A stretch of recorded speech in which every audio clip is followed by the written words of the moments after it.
Good evening प्यारे बच्चों।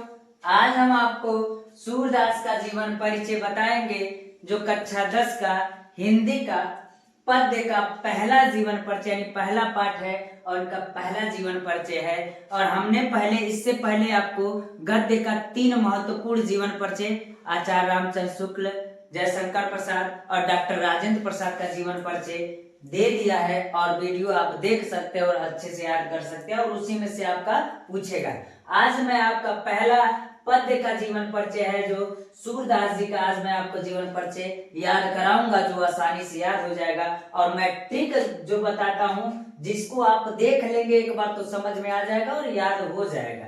हमने कहा था सबसे पहले कभी भी जीवन परिचय लिखिएगा तो जब संक्षिप्त परिचय लिख देंगे तो जो एग्जामिनर होता है कॉपी चेक करने वाला ना, वो संक्षिप्त परिचय को जब देख लेता है और वो जान जाता है कि जब बच्चा इतना लिखा है तो पूरा जीवन परिचय अच्छे से लिखा होगा। तो प्यारे बच्चे आप संक्षिप्त परिचय जरूर लिखिएगा, यह आपका नंबर पाने का प्लस पॉइंट होता है। और पूरा जीवन परिचय लिखने के बाद 2 नंबर जो आपकी रचनाओं पर फिक्स होता है उस रचनाओं को भी आप क्या कर लीजिएगा, देख लीजिएगा।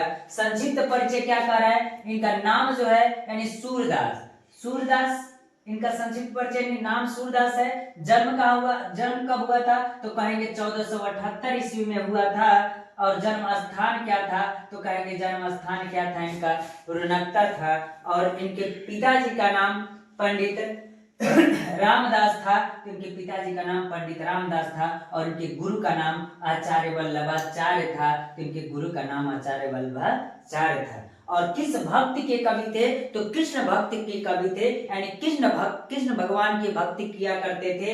और रचनाएं इनकी क्या है तो रचनाएं सूर सागर, सूर सरावली और साहित्य लहरी भी है। और अंत में इनकी मृत्यु 1583 ईस्वी में इनकी मृत्यु हो जाती है। मृत्यु कब हुई थी सन 1583 ईस्वी में। यानी प्यारे बच्चों जिस बच्चों को यानी जन्म स्थान, पिता का नाम, माता का नाम, रचनाएं और मृत्यु पता रहेगा तो पूरा जीवन परिचय वो क्या कर सकता है, लिख सकता है। चलते हैं इनका जीवन परिचय देखते हैं। तो कह रहा है सूरदास का जन्म सन 1478 ईस्वी में रुनकता नामक ग्राम में हुआ था। कहाँ हुआ था, रुनकता नामक ग्राम में हुआ था। यानी हम कहेंगे सूरदास जी का जन्म 1478 ईस्वी में रुनकता नामक ग्राम में हुआ था। इनके पिता का नाम पंडित रामदास था, यानी इनके पिता का नाम पंडित रामदास था। और कुछ विद्वान सिही नामक स्थान को सूरदास का जन्म स्थान मानते थे, यानी इनके जन्म स्थान के बारे में निश्चित नहीं था, अलग अलग विद्वानों का अलग अलग मत था। इसलिए कुछ विद्वान कहते थे कि इनका जन्म कहाँ हुआ था तो सिही नामक स्थान पर हुआ था। सूरदास जन्म से अंधे थे या नहीं, इस विषय में अनेक विद्वानों के अनेक मत है। यानी अनेक विद्वान कहते थे कि सूरदास जी जन्म से अंधे थे, बहुत से लोग कहते थे कि बाद में अंधे हुए। तो इसमें क्या है, मतभेद है, यह क्लियर नहीं है कि ये सूरदास जी कब अंधे हुए। अगला कह रहा है सूरदास श्री वल्लभाचार्य के शिष्य थे, यानी सूरदास जी श्री वल्लभाचार्य के शिष्य थे। और ये भी कह सकते हैं कि सूरदास जी के गुरु का नाम क्या था तो कहेंगे श्री वल्लभाचार्य था। वे मथुरा के गुरु घाट पर श्रीनाथ जी के मंदिर में रहते थे और सूरदास का विवाह भी हुआ था। यानी कहाँ रहते थे तो गुरु घाट पर श्रीनाथ जी का मंदिर था, वहीं पर रहा करते थे और श्री कृष्ण की भक्ति का गुणगान किया करते थे। यानी उसी मंदिर पर रहकर के क्या करते थे, गायन किया करते थे। सूरदास का विवाह भी हुआ था, यानी सूरदास जी का विवाह भी हुआ था। और विरक्त होने से पहले वो अपने परिवार के साथ ही रहा करते थे, यानी विरक्त होने से पहले अपने परिवार के साथ ही रहा करते थे। किंतु वल्लभाचार्य जी के संपर्क में आने के बाद श्री कृष्ण लीला का गान करने लगे। लेकिन जैसे गुरु श्री वल्लभाचार्य के संपर्क में आए तो कृष्ण लीला का वो गान करने लगे।